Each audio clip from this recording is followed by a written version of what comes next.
Assalamualaikum warahmatullahi wabarakatuh.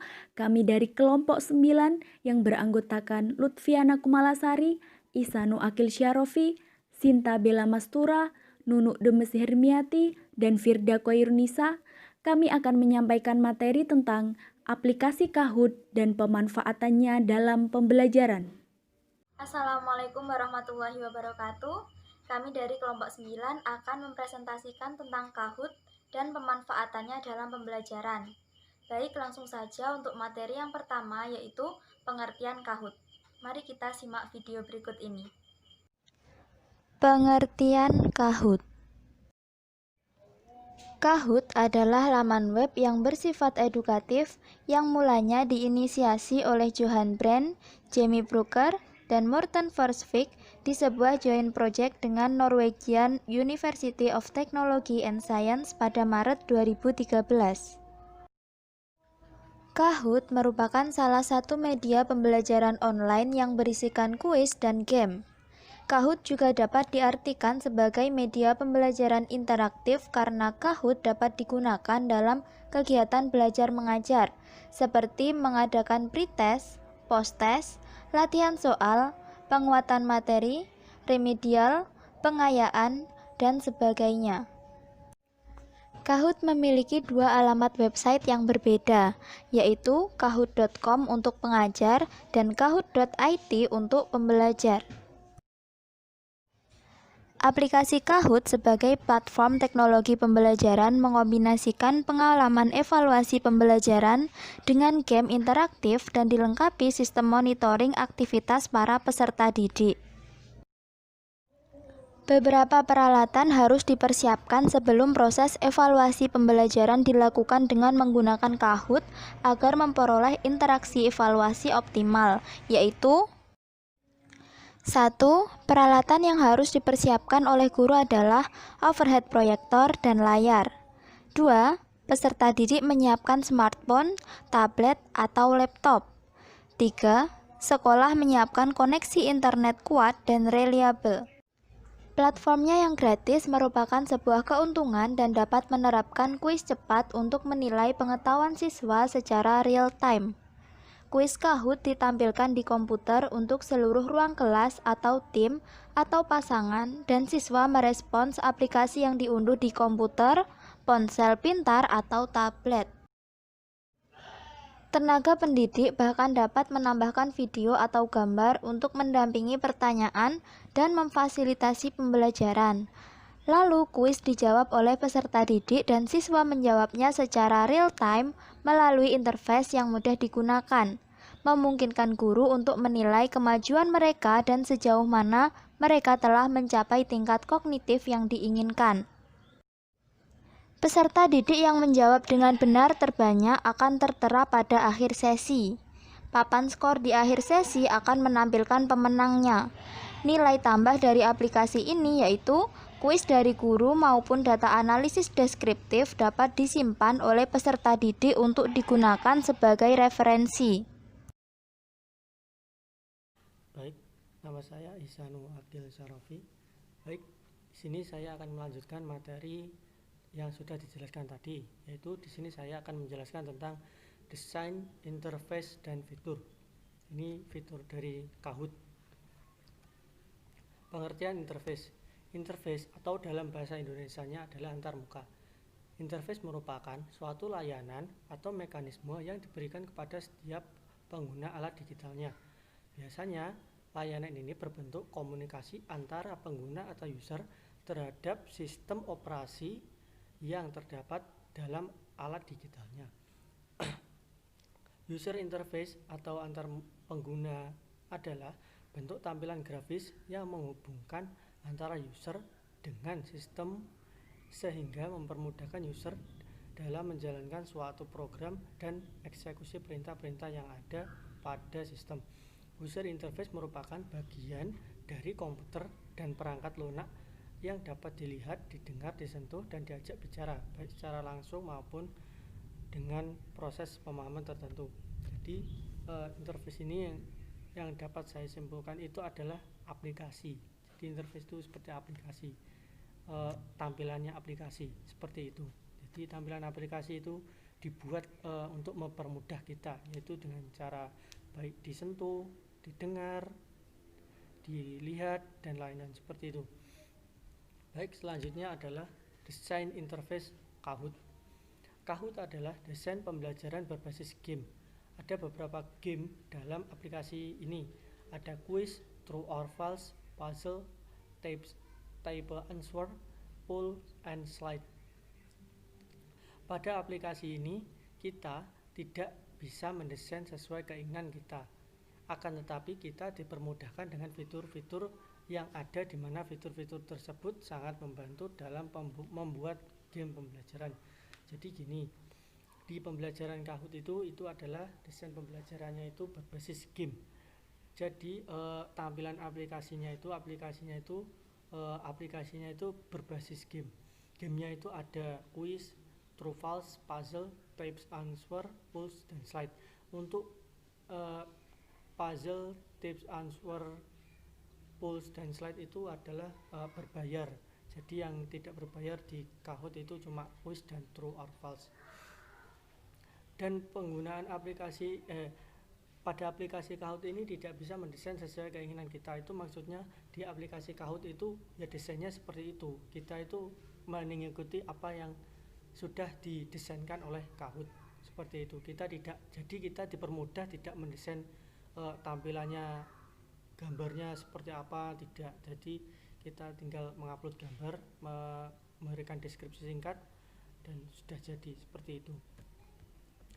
Ini adalah selanjutnya fitur-fitur aplikasi Kahoot. Yang pertama yaitu ada di pojok kiri ini ada home. Home ini tujuannya itu adalah beranda, seperti beranda. Jadi kita bisa mengetahui kelas kita, maksudnya itu kuis yang pernah kita join, seperti itu di beranda. Dan di beranda ini juga kita membuat Kahoot, selanjutnya search atau pencarian. Ini tujuannya adalah untuk mencari kuis-kuis yang ada di aplikasi Kahoot ini. Kita bisa mencarinya di fitur search ini. Selanjutnya enter pin.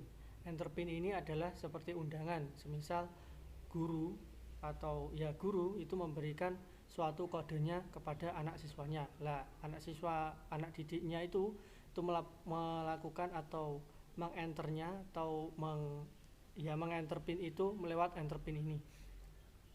Jadi guru memberikan suatu pin, suatu kodenya itu kita masukkan ke enter pin ini, seperti itu.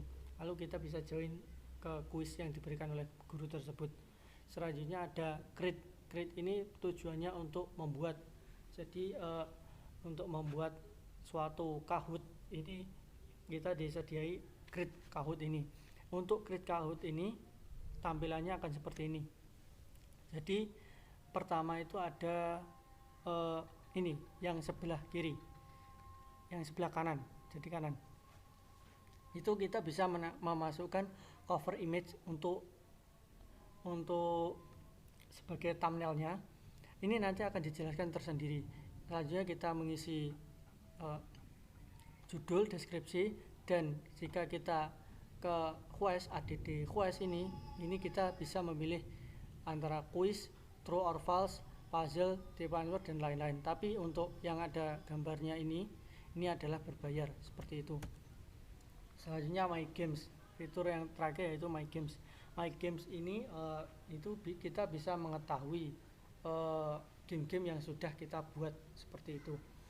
Dan untuk fitur-fitur aplikasi yang lainnya itu seperti semisal kita sudah join di dalam kuisnya, itu fiturnya cuma menjawab pertanyaan, jawab pertanyaan saja, atau ya fitur-fitur game-game lah, tidak sebegitu detail seperti ini. Jadi yang saya jelaskan cuma fitur-fitur yang penting-penting yang ada di tampilan Kahoot awal, seperti itu. Demikian, terima kasih. Assalamualaikum warahmatullahi wabarakatuh. Perkenalkan, nama saya Sinta Bella Mastura dengan NIM 12205183 257. Di sini saya akan menjelaskan tentang penggunaan Kahoot dalam pembelajaran.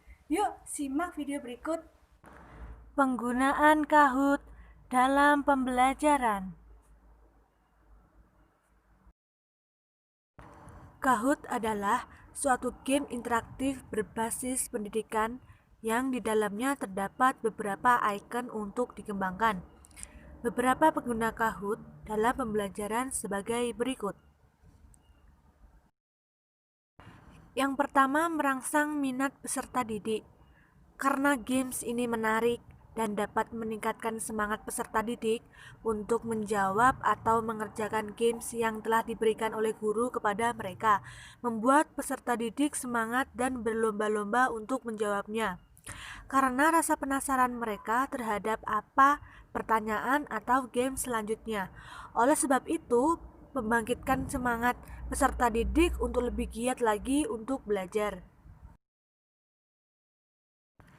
Yang kedua, digunakan untuk memantau minat peserta didik. Dalam games ini digunakan untuk melihat sampai mana peserta didik memahami dan mengerti pembelajaran yang telah diberikan oleh guru kepada mereka, serta melihat kemajuan siswa terhadap tujuan pembelajaran, mengidentifikasi kekuasaan dan kelemahan, dan untuk mengidentifikasi daerah-daerah di mana siswa akan mendapatkan manfaat lebih dari pengajaran, lebih menantang kesempatan belajar atau mereview pembelajaran. Yang ketiga, proses pembelajaran menjadi menarik. Jadi, melalui games ini dapat membangkitkan pengetahuan siswa, merangsang reaksi mereka terhadap penjelasan guru, dan membantu mereka mengkonkretkan sesuatu yang abstrak dan sebagainya.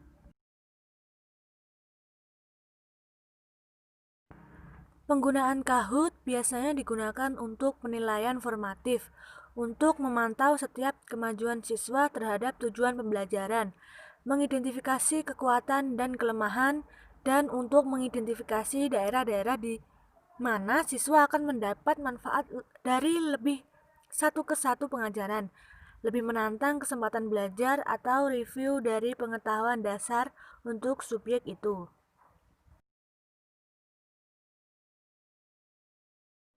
Selanjutnya, penggunaan aplikasi Kahoot juga diharapkan dapat membuat peserta didik menjadi lebih bersemangat dan memotivasi mereka ketika belajar bahasa Indonesia. Aplikasi Kahoot adalah media yang efektif, menyenangkan, dan tidak membosankan. Nah, berikutnya saya akan menjelaskan materi yang keempat, yakni hasil penelitian penggunaan Kahoot dalam pembelajaran. Berikut adalah penjelasannya. Hasil penelitian penggunaan Kahoot dalam pembelajaran. Salah satu contoh penelitian yang kita ambil mengenai hasil penelitian penggunaan Kahoot dalam pembelajaran, yakni dengan judul Efektivitas penggunaan Kahoot untuk meningkatkan hasil belajar siswa. Penelitian ini disusun oleh Irwan, Atriwaldi, dan Zaki Farid Lutfi pada tahun 2019. Penelitian ini sudah dilakukan sebelumnya oleh Hussein, Bikendan, Senai, Kocakayun tahun 2017 yang membuktikan bahwa Kahoot merupakan aplikasi yang paling digemari sebagai media pembelajaran. Selain itu, penelitian tentang Kahoot juga dilakukan oleh Fitri Romiarti dan Anissa Yunita Sari yang menyatakan bahwa Kahoot dapat meningkatkan tingkat emosional siswa. Namun berbeda dengan penelitian yang telah ada, posisi penelitian ini yaitu pada efektivitas Kahoot pada pembelajaran pendidikan kewarganegaraan. Jumlah sampel pada masing-masing kelompok yaitu 30 orang. Instrumen yang digunakan adalah tes, yaitu pre-test dan post-test. Tes berguna untuk mengukur pemahaman siswa mengenai materi yang disampaikan. Analisis yang digunakan adalah uji Levine, yaitu menguji perbedaan signifikansi rata-rata dua variabel. Nah, setelah dilakukan pertemuan selama 2 minggu, kelas eksperimen menggunakan Kahoot sebagai salah satu media belajar. Hasil belajar kedua kelompok ini pun menunjukkan perbedaan belajar. Berdasarkan pengukuran hasil belajar, kelas eksperimen atau kelas yang menggunakan Kahoot mendapatkan hasil belajar yang lebih tinggi dibandingkan dengan kelas kontrol atau kelas yang tidak menggunakan Kahoot. Uji Levin dengan nilai F 1,58 sama dengan 0,001 dengan P lebih kecil dari 0,05 yang artinya terdapat perbedaan hasil yang signifikan antara kelas kontrol dan kelas eksperimen. Hal ini bermakna media belajar yang interaktif dapat menumbuhkan minat belajar dikarenakan adanya inovasi, tampilan yang menarik sehingga membuat siswa lebih semangat dalam belajar, yang pada akhirnya prestasi belajar siswa pun meningkat. Nah, Kahoot ini dapat menjadi alternatif media pembelajaran interaktif karena terbukti secara signifikan dapat meningkatkan hasil belajar siswa. Itu tadi materi yang keempat mengenai hasil penelitian penggunaan Kahoot dalam pembelajaran. Baik, saya Firda Koyurnisa. Di sini saya akan menyampaikan materi yang terakhir, yaitu tentang kelebihan dan kelemahan aplikasi Kahoot. Berikut ini adalah penjelasannya. Kelebihan Kahoot. Yang pertama, membantu aktivitas evaluasi pembelajaran menjadi lebih menarik, interaktif, dan kondusif. Yang kedua, mudah dalam memonitoring hasil belajar peserta didik. Yang ketiga, suasana kelas dapat lebih menyenangkan. Yang keempat, membuat peserta didik tidak bosan. Dan yang kelima, lebih menantang dalam proses belajar peserta didik. Karena di dalam aplikasi Kahoot terdapat kuis dan game yang membuat peserta didik merasa lebih tertantang dan tidak bosan dalam proses pembelajaran. Yang keenam, anak-anak dilatih kemampuan motoriknya dalam pengoperasian Kahoot. Dan yang ketujuh, anak-anak dilatih untuk menggunakan teknologi sebagai media untuk belajar informasi dan komunikasi. Karena kemampuan menguasai teknologi dan informasi sangat dibutuhkan bagi peserta didik di masa sekarang ini. Di samping kelebihan juga ada beberapa kelemahan Kahoot. Yang pertama, terdapat beberapa guru yang belum bisa menggunakan aplikasi Kahoot karena aplikasi Kahoot ini tergolong masih baru dan tidak semua guru update teknologi. Yang kedua, fasilitas sekolah kurang memadai seperti tidak tersedianya jaringan WiFi. Yang ketiga, anak-anak mudah terkecoh untuk membuka hal lainnya. Aplikasi Kahoot ini bisa dibuka di smartphone, jadi ada kemungkinan peserta didik membuka hal lain selain aplikasi Kahoot. Yang keempat, hanya bisa dimainkan secara online, jadi pada saat offline, peserta didik tidak bisa memainkan aplikasi Kahoot. Sekian presentasi dari kelompok kami, semoga bermanfaat. Wassalamualaikum warahmatullahi wabarakatuh.